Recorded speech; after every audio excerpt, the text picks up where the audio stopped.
seperti sarang lebah.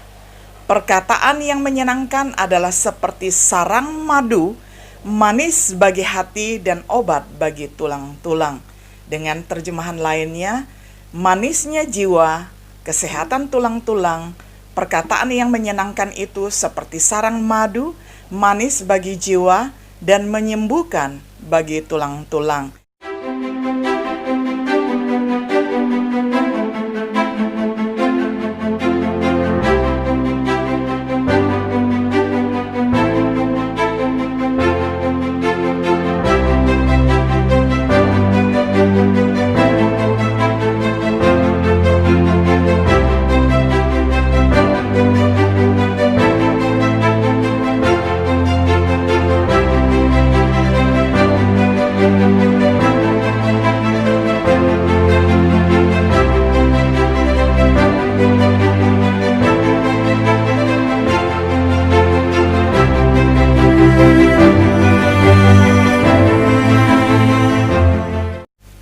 Shalom sahabat setia yang dikasihi oleh Tuhan. Jumpa kembali di dalam acara Renungan Sahabat Setia. Pada hari ini kita tiba pada episode yang ke-23 dalam pembahasan serial Kitab Amsal. Kita akan membaca bersama-sama dari Amsal 15 ayat 1 dengan tema perenungan, persuasi berbicara konstruktif. Jawaban yang lemah lembut meredahkan kegeraman, tetapi perkataan yang pedas membangkitkan marah. Ini adalah terjemahan baru dari Amsal 15 ayat 1. Sedangkan terjemahan lamanya, bahwa sahut yang lembut itu memadamkan amarah yang bernyala-nyala, tetapi perkataan yang tajam menggalakkan amarah. Sampai demikian jauh pembacaan firman Tuhan dari Amsal 15 ayat 1. Sahabat setia yang dikasihi oleh Tuhan, episode kemarin kita sudah mengenali penggunaan perkataan yang menjatuhkan dan menghancurkan orang. Oleh karena itu, kita memerlukan tuntunan hikmat bijaksana ilahi di dalam setiap ucapan kita. Dan puji Tuhan, berdasarkan firman-Nya di dalam kitab Amsal, di episode hari ini kita akan berfokus pada pokok pikiran persuasi berbicara yang konstruktif atau persuasi berbicara yang membangun. Persuasi artinya mengajak dan membujuk tanpa merasa digurui. Mari kita perhatikan. Yang pertama itu adalah kata-kata yang baik, kata-kata yang benar. Kata-kata dari orang-orang yang benar itu diibaratkan sebagai sumur kehidupan. Dikatakan di dalam Amsal 10 ayat 11, mulut orang benar adalah sumber kehidupan, tetapi mulut orang fasik menyembunyikan kelaliman. Mulut orang benar adalah mata air kehidupan, tetapi mulut orang fasik menutupi kekejaman. Sebagai perak pilihan, jadi mulut orang bijaksana ataupun mulut orang yang benar, ya orang yang baik, lidahnya digambarkan sebagai lidah orang benar itu bagaikan perak pilihan, tetapi pikiran orang fasik sedikit nilainya. Ini menurut perkataan Amsal 10 ayat 20. Lalu, mulut orang benar juga memberi tuntunan kepada banyak orang, sebagaimana dikatakan di dalam Amsal 10 ayat 21. Bibir orang benar menggembalakan banyak orang, tetapi orang bodoh mati karena kurang akal budi. Lalu yang berikutnya, kata-kata yang menyenangkan seperti sarang lebah. Perkataan yang menyenangkan adalah seperti sarang madu, manis bagi hati dan obat bagi tulang-tulang. Dengan terjemahan lainnya, manisnya jiwa, kesehatan tulang-tulang. Perkataan yang menyenangkan itu seperti sarang madu, manis bagi jiwa dan menyembuhkan bagi tulang-tulang. Sahabat setia yang dikasihi oleh Tuhan, ini adalah contoh bahwa kata-kata yang dipersuasi atau kata-kata yang membujuk ataupun mengajak orang tanpa merasa digurui, berbicara baik-baik, itu sungguh menyenangkan sekali, itu manis bagaikan madu, karena ini mengajak orang untuk memberikan hatinya, mengajak orang untuk melakukan perbuatan baik, sehingga hasil dari persuasi itu pasti baik, karena orang sudah dibangun terlebih dahulu, maka hasil dari motivasi seperti itu, hasilnya juga pasti akan baik. Lalu yang berikutnya adalah kata-kata penghiburan, Amsal 12 ayat 25, ditujukan untuk orang yang cemas dan tertekan. Saat ini banyak orang stres ya. Kekhawatiran di dalam hati membungkukkan orang, membuat hati mereka senang. Tetapi perkataan yang baik menggembirakan dia. Perkataan yang seperti itu mengungkapkan hati yang baik dari pembicara.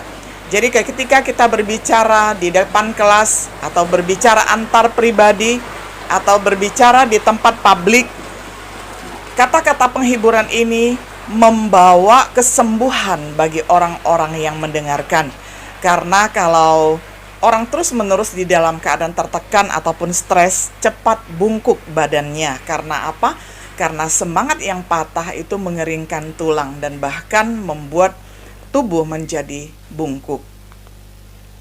Lalu kata-kata yang tepat pada waktunya adalah kata-kata seseorang yang bersuka cita karena jawaban yang diberikan, dan alangkah baiknya perkataan yang tepat pada waktunya. Amsal 15 ayat 23. Dan satu lagi dari Amsal 25 ayat 11, perkataan yang diucapkan tepat pada waktunya seperti buah apel emas di pinggan perak. Artinya kata-kata itu dahsyat, berotoritas, berkuasa, dan sangat indah kata-kata yang seperti itu, dan ditunggu oleh orang-orang dimanapun berada, karena kata-kata itu mempunyai khasiat, kata-kata itu mempunyai daya menyembuhkan, kata-kata yang seperti itu membawa perubahan di dalam kehidupan seseorang. Lalu kata-kata yang dipikirkan dengan baik artinya dipelajari dengan cermat oleh orang-orang yang benar. Dikatakan di dalam Amsal 15 ayat 28, hati orang benar menimbang-nimbang jawabannya, tetapi mulut orang fasik mencurahkan hal-hal yang jahat. Jadi orang benar itu kalau berbicara, sebelum dia memulai pembicaraan, dia sudah menimbang-nimbang di dalam pikiran dan hatinya, sehingga setiap kata-kata yang keluar dari mulut bibirnya itu adalah kata-kata yang penuh dengan berkat. Lalu cara terbaik untuk berbicara dengan persuasi contohnya adalah seperti ini. Saudara pemirsa setia acara ini, saudara pasti dapat berbicara dengan tepat dan membangun orang lain.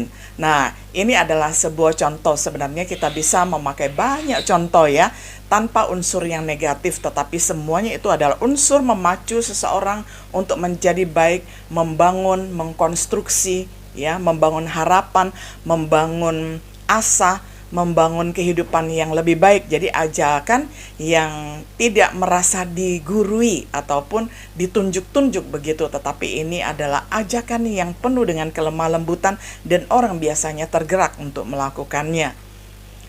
Dan berbicara seperti ini, saudaraku, mencerminkan orang yang mengungkapkan kebijaksanaan pembicara. Karena apa yang keluar dari hati dan pikiran lewat mulut bibir, lewat ucapan kita, itu sebenarnya mengungkapkan siapa pembicara itu, mengungkapkan si pemilik dari mulut yang mempunyai kata-kata bijaksana tersebut. Lalu yang berikutnya, persuasi berbicara konstruktif. Yang ketiga adalah kata-kata yang dikendalikan, yakni menguntungkan orang yang berbicara. Dengan mengontrol ataupun mengendalikan kata-kata sehingga yang keluar itu adalah kata-kata yang konstruktif dan membangun, maka itu mempertahankan nyawa orang yang menjaga mulutnya. Dikatakan di dalam Amsal 13 ayat 2, dari buah mulutnya seseorang akan makan yang baik, tetapi nafsu seorang pengkhianat ialah melakukan kelaliman. Jadi ini adalah contoh bahwa buah mulut bibir ketika kita mengatakan hal yang tepat, yang benar, dan menyenangkan, maka akan menguntungkan kita yang menjadi pembicaranya. Meredakan situasi berpotensi melanggar, ini juga adalah efek ataupun akibat dari buah ucapan mulut bibir orang yang benar. Sebagaimana dikatakan di dalam Amsal 15 ayat 1 dan 2, jawaban yang lemah lembut meredahkan kegeraman, tetapi perkataan yang pedas membangkitkan marah. Lidah orang bijak mengeluarkan pengetahuan, tetapi mulut orang bebal mencurahkan kebodohan. Jadi kita menanti-nantikan mulut orang yang berpengetahuan untuk berkata-kata dan berbicara kepada kita, sehingga setiap kali masuk kelasnya, setiap kali melihat dan menonton acaranya, kita akan sungguh bersyukur kepada Tuhan karena Tuhan menitipkan hikmat bijaksananya dan memberikan hikmat kepada orang-orang benar untuk menjadi pembicara yang membangun, menjadi pembicara konstruktif, membangun setiap orang yang mendengarkannya. Lalu yang berikutnya adalah menjaga jiwa seseorang dari masalah. Kalau kita menggunakan lidah kita dengan benar, kata-kata kita dengan benar, seperti dikatakan dalam Amsal 21 ayat 23, siapa memelihara mulut dan lidahnya, memelihara diri daripada kesukaran. Jadi mulut, bibir, ya. Dan pada hari ini kalau kita bermain digital, ya, melalui medsos, ya, tidak diucapkan dengan kata-kata, tetapi melalui jari-jari kita mengetik. Nah, fungsinya sama seperti kata-kata. Nah, itu menentukan hidup mati kita. Betapa kita harus mengontrol bicara kita dan mengontrol kata-kata kita dengan bijak. Sering sekali orang hanya mengeluarkan hujatan satu kalimat saja, tetapi sudah dimasukkan ke dalam penjara. Karena apa? Karena itu merusak orang, menghancurkan reputasi orang. Makanya harus ditindak. Nah, tetapi alangkah baiknya kalau kita menggunakan pikiran kita, hikmat bijaksana menjaga mulut dan bibir kita, dan sekarang mengontrol tangan kita untuk mengetik, ya, kata-kata kita yang siap disebarkan di media sosial. Biarlah kita tidak terjebak untuk melakukan hal yang jahat, tetapi kita senantiasa melakukan hal-hal yang baik. Persuasi, berbicara konstruktif, berbicara untuk membangun orang lain. Amsal 17 ayat 27 memberikan lagi nasihat, orang yang berpengetahuan menahan perkataannya, orang yang berpengertian berkepala dingin. Nah, ini akan menjauhkan setiap orang dari kecelakaan untuk berkata-kata, menjauhkan kita dari bahaya sehingga kita tidak dijebloskan ke dalam penjara atau tidak mengalami kecelakaan. Kalau kita menahan perkataan kita, kita timbang baik-baik baru kita bicarakan, dan kemudian kepala kita tetap dingin untuk menimbang-nimbang sehingga tidak memperburuk keadaan. Ini adalah ajaran yang sungguh super bijaksana. Melalui kitab Amsal kita dapat persuasi, berbicara konstruktif. Lalu yang berikutnya, dengan mengontrol lidah bibir kita, dengan menghemat kata-kata, dengan semangat yang tenang, dinasihatkan di dalam Amsal 10 ayat 19, di dalam banyak bicara pasti ada pelanggaran, tetapi siapa menahan bibirnya berakal budi. Nah, jadi orang yang berakal budi, yang mempunyai rasio, yang mempunyai pengetahuan, itu adalah orang yang dapat mengontrol bibirnya, tidak berbicara sembarangan. Lalu yang bahkan bisa dimanfaatkan oleh orang bodoh. Jadi orang bodoh pun kalau dia berhasil mengatupkan bibirnya, ya, sebagaimana dikatakan di dalam Amsal 17 ayat 28, juga orang bodoh akan disangka bijak kalau ia berdiam diri, dan disangka berpengertian kalau ia mengatupkan bibirnya. Jadi pembicaraan seperti ini ya akan meningkatkan reputasi pembicara. Karena apa? Karena setiap diri kita tidak berbicara secara sembrono ataupun tidak senonoh, tetapi kita berbicara hal-hal yang penting, berbicara hal-hal yang membangun, yang memotivasi orang, sehingga dengan demikian firman Tuhan yang disampaikan itu mempunyai otoritas mengubah kehidupan. Nah, orang yang demikian sungguh reputasinya akan terjaga. Sebagai kesimpulan, dari Amsal kita belajar betapa pentingnya menggunakan persuasi berbicara yang membangun, mendapatkan banyak keuntungan bagi diri kita sendiri dan bagi orang lain, melakukan banyak hal baik untuk diri sendiri dan bagi orang lain. Biarlah kita menjalankan seperti yang dikatakan oleh Rasul Paulus, hendaklah kata-katamu senantiasa penuh kasih, jangan hambar, sehingga kamu tahu bagaimana kamu harus memberi jawab kepada setiap orang. Kolose 4 ayat 6. Perkataan itu harus merupakan hasil dari pekerjaan kasih karunia Allah di dalam hati kita dan kita mengucapkan kebenaran dengan kasih. Efesus 4 ayat 15. Apakah kita benar-benar menghargai pentingnya persuasi di dalam berbicara? Saya doakan semoga. Sahabat setia yang dikasihi oleh Tuhan, kiranya setiap diri kita yang sudah banyak belajar dari kitab Amsal dapat menggunakan kata-kata sebijaksana mungkin untuk mengkonstruksi, untuk membangun orang yang mendengarnya, dan bahkan membangun diri sendiri. Sehingga dengan demikian, setiap pembicaraan kita yang keluar mempunyai kuasa yang berwibawa. Selamat berbicara. Tuhan Yesus memberkati. Shalom.